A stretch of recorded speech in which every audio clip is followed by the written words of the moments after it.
On the 24th of June, the leader of the Wagner mercenary group Yevgeny Prigozhin started his coup in Russia after criticizing the Russian Ministry of Defense leader Sergei Shoigu. Prigozhin's troops based in Rostov-on-Don marched from the south of Russia towards the capital in what he called a march for justice. It is noted that apart from the exchange of a small number of rockets and missiles, Wagner mercenaries faced almost no opposition from Russian forces. Eventually, Prigozhin's forces stopped before they reached Moscow after the Belarusian leader Lukashenko brokered a deal between Putin and Prigozhin. Questions do remain about Prigozhin's intentions, how his forces were allowed to progress towards Moscow with little opposition, and what were the conditions of the deal Lukashenko brokered. We spoke to Dr. Yuri Felshtinsky, a Russian historian and political scientist, about his views on the rebellion. No one expected this kind of rebellion. It was completely a complete shock to everybody. No one would expect this. I would say really no one, not a single person would expect this. I think the damage is huge. I think it's irrevocable. I think what happened, and this was again unexpected, when Prigozhin announced that he's moving towards Moscow, the Wagner group was split in two parts, and one with Prigozhin in charge went to Rostov, where he expected to meet Shoigu and Gerasimov, and probably demand their resignation.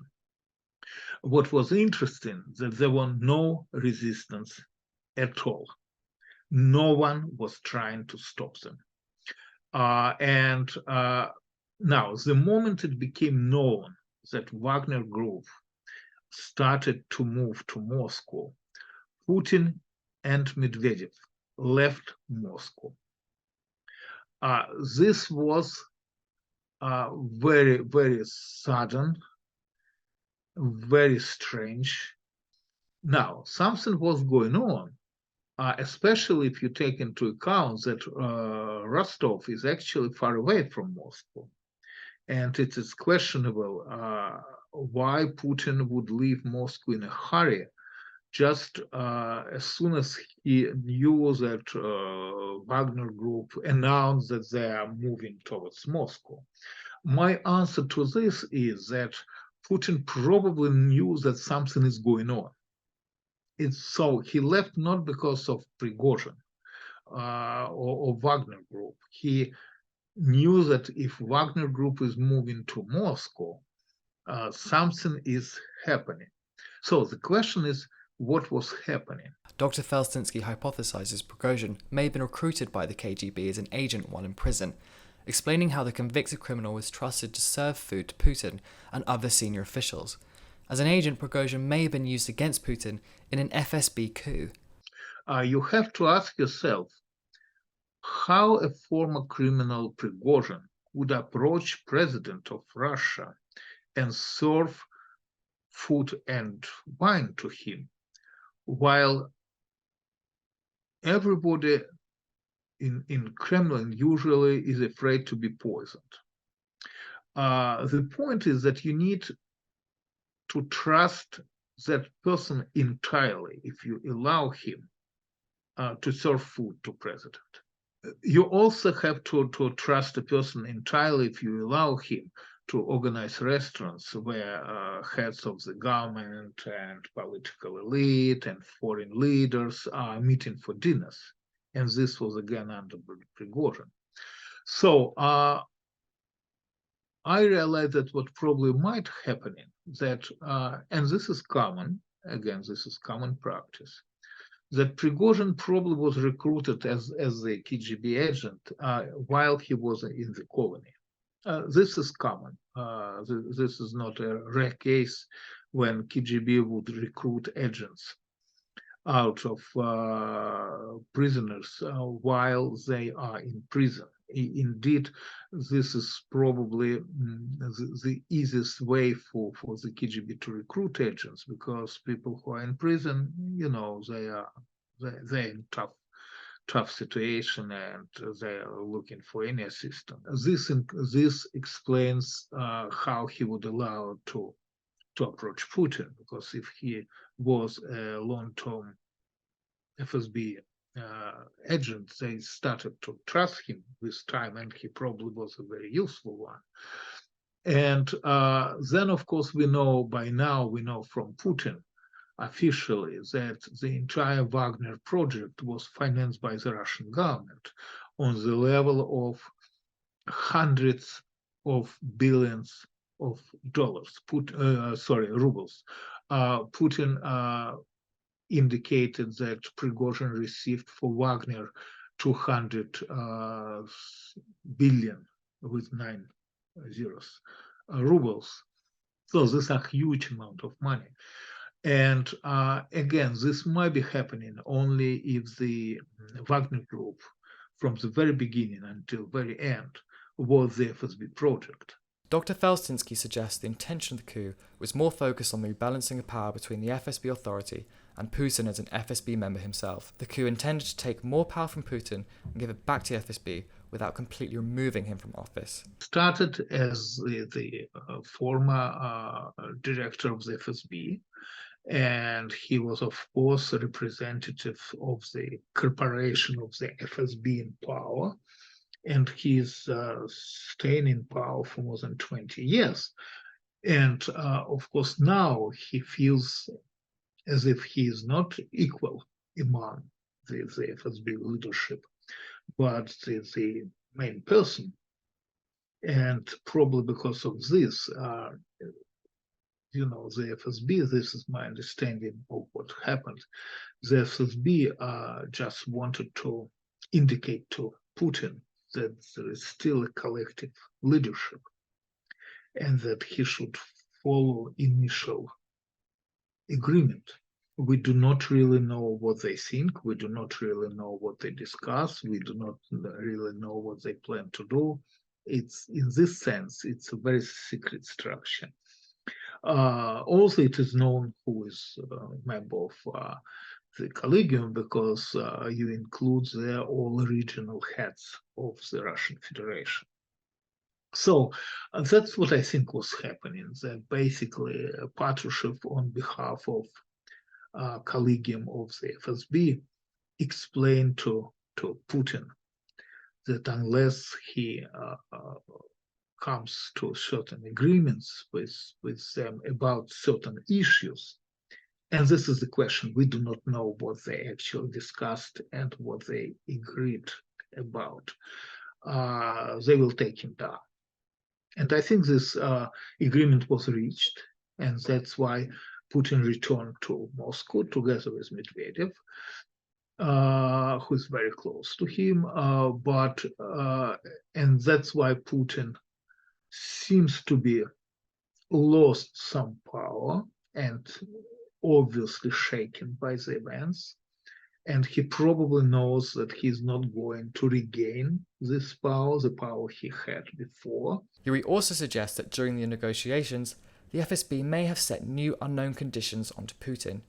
Though we do not know these conditions, they may have focused on the strategy of the war and nuclear escalation after Putin moved warheads to Belarus. There was information recently that Russians are going to, Russians blew up the dam of Kakhovskaya gas station. We know this.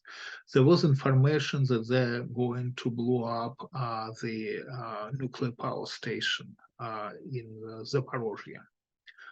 This is a territory which Russia occupied, and they still control the nuclear power stations there.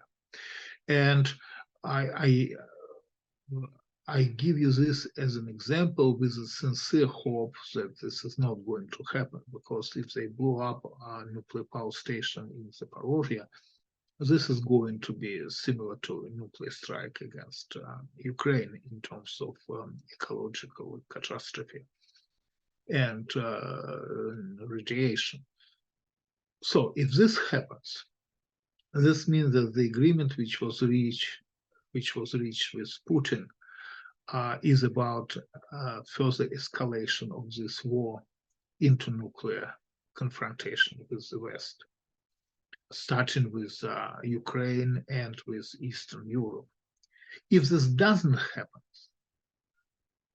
we probably might hope that the disagreement with Putin was about a level of escalation which actually endangers, of course, the Russian Federation as well.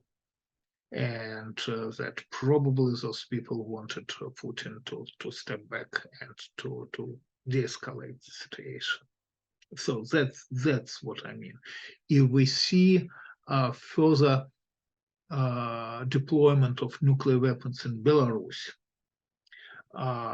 if at the same time we will see Prigozhin and his Wagner group in Belarus, this probably would indicate further escalation. If we will see officially or unofficially that Russia would stop deploying nuclear weapons in Belarus, this might mean that again, Russia decided to de-escalate the situation. Ultimately, only time will tell whether the FSB has intentions of escalating or de-escalating the war, but questions do remain about Prigozhin's safety from Putin's influence. Could they kill him? Yes. Could this be a very convenient way to get rid of him? Yes. There might be many people who think that this is the best way to deal with the problem because Prigozhin knows too much. Under normal circumstances, you, for example, could try to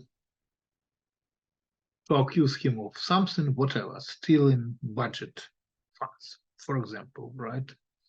Or tax evasion, whatever, and put him in prison and keep him in prison.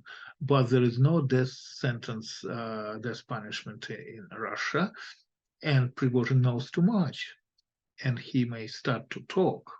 And if he starts to talk, this is going to be very damaging for many people because he was receiving billions and billions of rubles from the budget, and this, of course, the system was corrupt, and he was paying to everybody in cash. So there are a lot of people who do not want him to open his mouth. This is one reason why you cannot actually punish him. You may kill him, correct, but to hold him in prison, this is risky. So they probably are thinking what they should do with him. But this again depends on the major decisions, like what do you do with the war in Ukraine? Do you continue the same way you were doing this for 16 months? Or you escalate, or you step down and de-escalate. And the same is relates to a situation in Belarus. If they want to use the Wagner group to steal nuclear weapons, for example, and to use it against Eastern Europe, claiming that this is done by Prigozhin and his terrorists, then you need Prigozhin to be in life until that operation is over. If this is not your plan and you actually send Prigozhin to Belarus just to prepare operation to kill him, then we will see him killed. And then it would be said, I mean, you could kill him by a sniper, you could kill him by explosive materials, you could blow up his car, you could blow up his plane or his helicopter, and then you would claim that this is done by Ukrainians, for example. And the problem is over, right? They would never, confirm that this is done by the Russian government or by the FSB, etc. So everybody would have his or her own hypothesis about what happened to Prigozhin and who killed him, right? No one is going to cry over him. That's for sure. That's for sure. You will not find too many people who would be upset that Prigozhin is gone.